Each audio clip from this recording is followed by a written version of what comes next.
Hi everybody, today I'm going to be showing you how to make my kawaii turkeys. So today you're going to need a color for their body and a smaller piece for their wings, a color for their feet, and if I grab it, a color for their beak, a red for the thing that goes over their beak, and you're going to need 3 colors for their feathers. So if you want the feathers to be glittery like this one has, pick out 3 colors that best match the colors of clay you're going to be using for those feathers.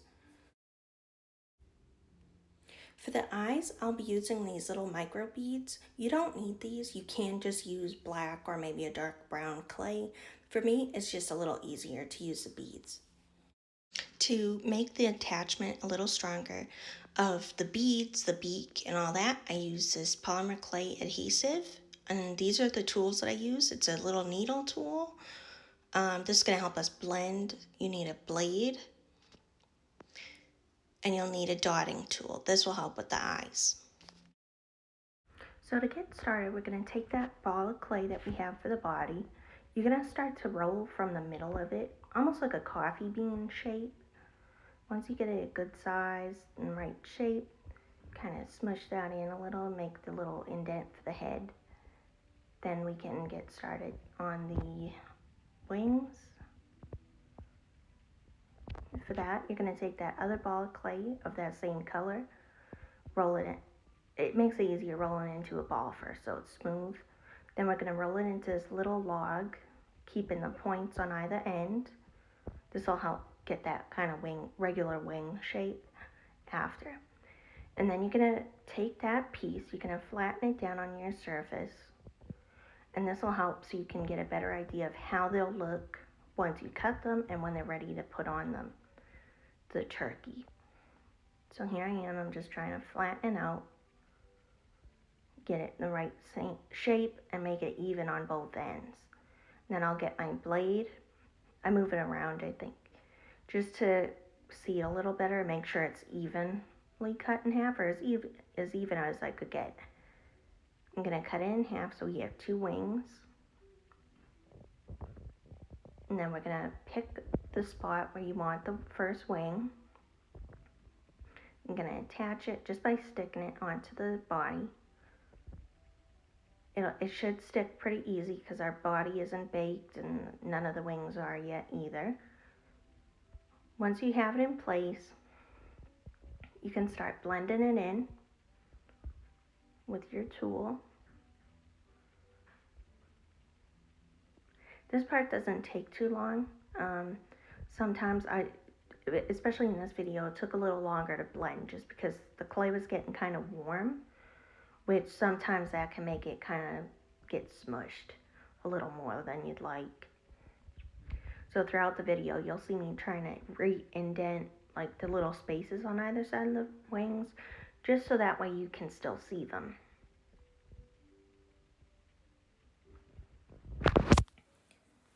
So once I have that one done, you're gonna try and move it. It helps to have it upside down so you can make sure it's at the exact halfway point of where the other is. That way it's not too close or too far.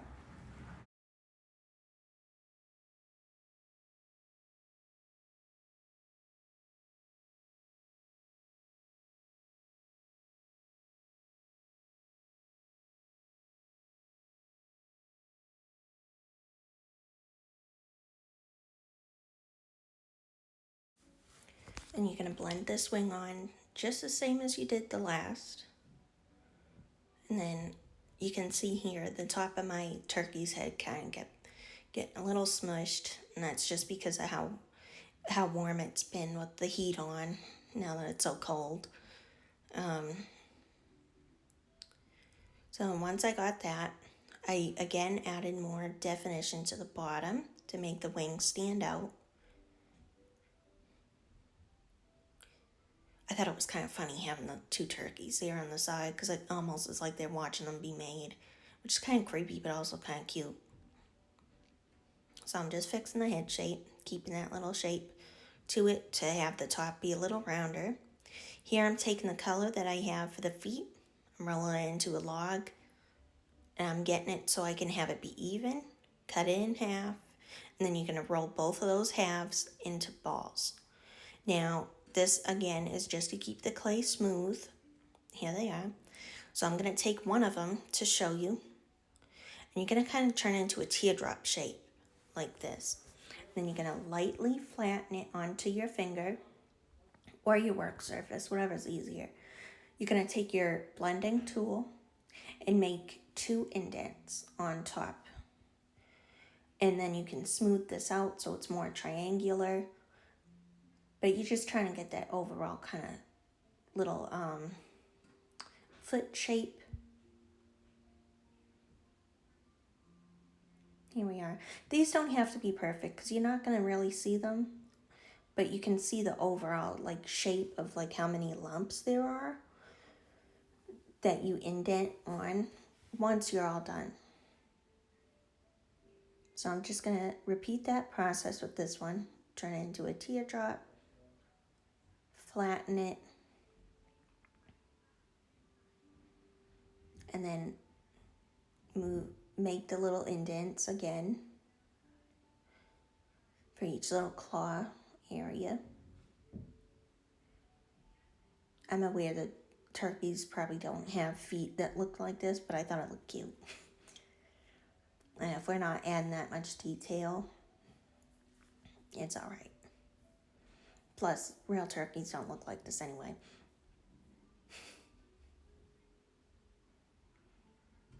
Sometimes what I do, like what I'm doing here, is adding just a little more definition over the top of it, where even though you won't see it as much, sometimes if you stick them out a little further off the body, it just helps to have a little more detail.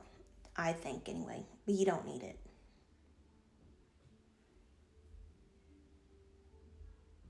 So I'm putting those down.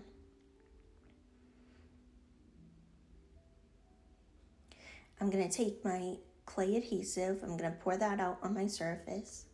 This will help attach the feet with a stronger bond to the clay rather than just kind of squishing it. You can do it without it, but I just know that I prefer working with the adhesive because it helps hold everything better. Especially if you turn these into charms for earrings or to use as a charm and all that. So to find where to place the feet, you're going to try and go for the middle. Not too close to the wings, but not too far past them. So almost just beside them towards the center. I make little indents with my tool. And that just helps kind of have a guide as to where to place them. But that way too, it's not so bulky on the bottom. So I'm putting some of the adhesive on there. And I'm taking each foot with the indent side up.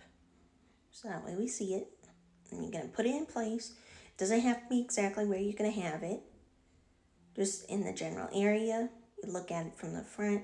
If you like how they look, you're going to kind of smush them in a little further. And then you're going to blend them on just a hair. Alright, so now it's time to get on to the face, which to me is always the fun part. You're going to take your ball tool or dotting tool, whatever you want to call it. You're going to make 2 indents for the eyes. These will be about right above the middle of the feet or wherever you want. But so from there, I put a little dot of the clay adhesive inside. I do this whether I use the micro beads for eyes or if I make the eyes out of clay. Here are my micro beads. Bloop, plop, put them in. And yes, I do make that sound when I put them in. It's a habit I wish I could end. So I'm just fixing the wings up a little because I noticed they were getting a little smushed from holding it so long. I tried to keep it on the glass surface as long as I could to kind of keep some of the coolness to it. So a little below and in the middle of the eyes, you're going to make an indent. I try to make the indent almost like a upside down D shape or a U. And you're going to put a little of the adhesive in.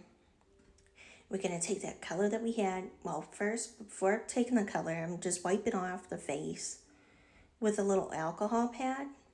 This is going to remove some of the dust, the dirt. I've had a lot of Christmas projects lately, so all the glitter is, as you know, stays around forever. So that was showing up, so I had to clean it. So I take the little color for the beak. You take it, roll it into a ball. You're going to do that teardrop shape. And while you pinch it from the point end of it, you can kind of squish it into a little triangle with your other finger. And you're going to put that in place. Make sure you like the placement of it. And then you're going to lightly begin blending all sides of it into the face. Now, this is an extra detail that you don't have to do, but I like doing, even if it doesn't necessarily show up once it's baked, is lightly adding a line to either side of it to make it almost look like a little smile.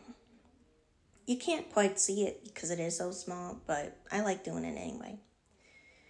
One thing you can do too, if your beak gets a little smushed, is what I had just done, which is pulling it back into that triangle shape. Now you can do it and push it into the body a little with a little extra force to make it smushed, so if yours stands out too far, or in the reverse, you can kind of pull it outward to make that beak a little longer. So here I am adding that little smile.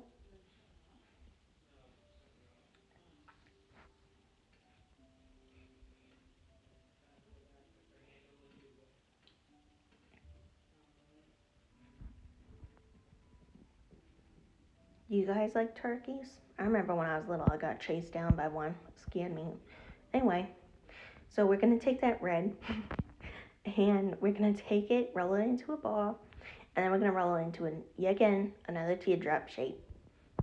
This one, it doesn't really have to be an exact shape. I kind of keep it a longer teardrop. Take some of that adhesive. You're going to put it on top of the beak. I'm washing around the eyes first. I usually do this with the faces before I add small details, just so, because sometimes it can be a little hard to clean, or I get nervous to clean it once it's baked because of how fragile the little pieces are. But we're going to take that adhesive, add it to the top of the beak. I normally do it on the left side of their beak, so when you look at it, it's on the right. I don't know if there's an actual side that it has to be on, but for these, it's on this side. So we're going to take that red, just lightly push it on, and kind of blend on the top of it to the beak.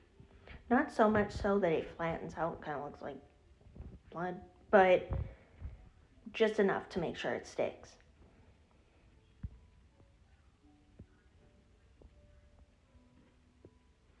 So here I am getting the rest of my colors ready for the wings. I have 3 colors. You're going to take one of them, once again, a ball shape, and then you can turn it into a teardrop, lightly flatten it, kind of like we did with the feet, but a little longer. And then once you have a good length for the feather, you're going to take your needle tool or your blending tool and make a line going down the center of it with little crosses down the sides to kind of give it more of a feathered look. I don't add too much detail to these because most of it is kind of blocked, but some is cute. So now I'm going to take these other 2 colors. There was more of these other 2 colors because what I do is take one color for the center and then one on either side of it with one color, and then on the very outside is one of the other color, if that makes sense. So I take all of those little pieces. Once you roll each of those colors into logs, you're going to cut them into half, roll them into balls, teardrops, and repeat the same process of adding the detail to the feather.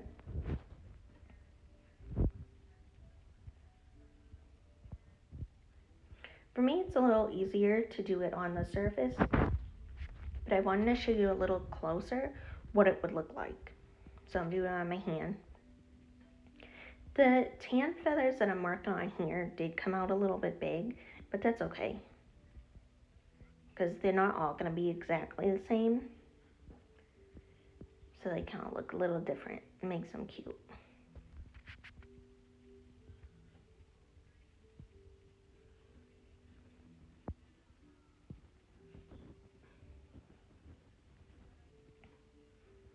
You detail the feathers almost like you would leaves.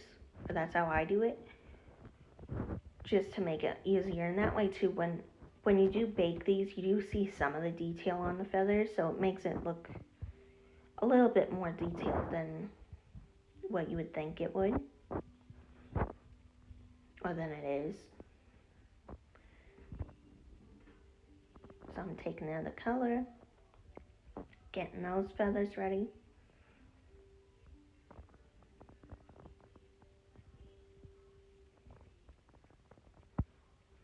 I got this process down a little bit quicker because I made probably close to 10 for a recent market. So they work very well for that. They're cute for gifts and just decorations in general. Or like I said too, you can use them as charms. So if you wanted your feathers to be glittery, like that one turkey, you'll take your feather, detail it the same way. You don't have to add as much detail, just because that does get kind of blocked out with the glitter. On your other hand, now this was a pain to keep the rest of my clay clean, but you're going to take your feather, take your other hand, dip it into the glitter, and lightly tap it onto the feather. You can smooth it into it to make sure it sticks, and then you're going to take it, flip it around, you're going to add glitter to the other side. Please keep in mind that when you do the feathers and glitter, when you have to squish them all together, it can be a little harder to attach. You can do it, but it's just not going to stick as easy because there is that barrier. So what I'm doing is setting up the almost like a rainbow shape of the feathers, of how I want them placed. You can put them in any order you want. If you wanted more of the dark color, if you want more colors, whatever you want. One thing you can always do too, if you want it to look real big on some, is if you did 2 layers of feathers. If you do that, I would make them maybe thinner on each layer, just so it's not as bulky. So I'm just adding a little bit more detail to them. That kind of got smushed out when I was moving them.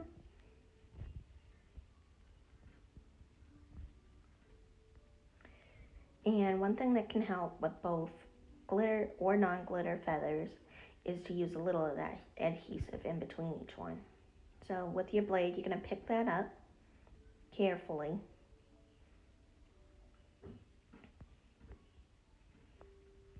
I picked it up before adding the adhesive to in between each feather, just to make it a little easier. And that way too, the adhesive didn't really get all over the work surface. So I'm going to flip the turkey around. I'm going to choose where I want the feathers to end up going. Before I do that, I clean off the little body with another alcohol pad. You can use this with rubbing alcohol on like a cotton tip, on a napkin, a little prep pad like I have, like they use at doctors. Or you could always wait to clean them until after they're baked and then use nail polish remover. That's what I usually do. So here I am, I'm adding the adhesive in the general area of where I want the feathers. Because the feathers go so wide and go so high up, I'm adding quite a bit of the adhesive. Now I'm going to take the feathers, detail side towards the face, so that way we see them. And then while you look at it, you're going to want to try and move it around carefully to where you want it. You can keep looking around, make sure you get it in the right spot. Once you find that spot, lightly blend the bottoms of the feathers into the body. and then take some more adhesive, add it to the edges and the bottom of the feathers, and kind of brush it from the body onto the feathers. That way there's that extra hold and secureness. I usually add an extra layer of the adhesive in between the body and the feathers. Again, for another layer of protection, because where they are kind of hanging off, you don't want it to bow, you don't want it to easily snap. If you bake the clay properly, it shouldn't snap anyway, but it's just in case. So I'm cleaning off the little edges again, making the indents a little more clear, and it's ready to be baked. So I would suggest if you bake them, lay them flat on their backs. That way the feathers don't bow forward. All right, let's go bake this. All right, so our turkey's out of the oven. So if you have any fuzz or glitter stuck in the clay, don't worry about that. You can remove it.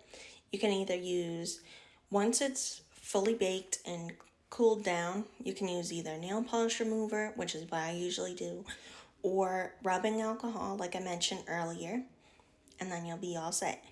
You can glaze it, do whatever you want. I hope you all had fun. And please let me know if you do try making a turkey like this one, or like the little glitter one, like that one there. I hope you all have a wonderful Thanksgiving if you celebrate. Take care.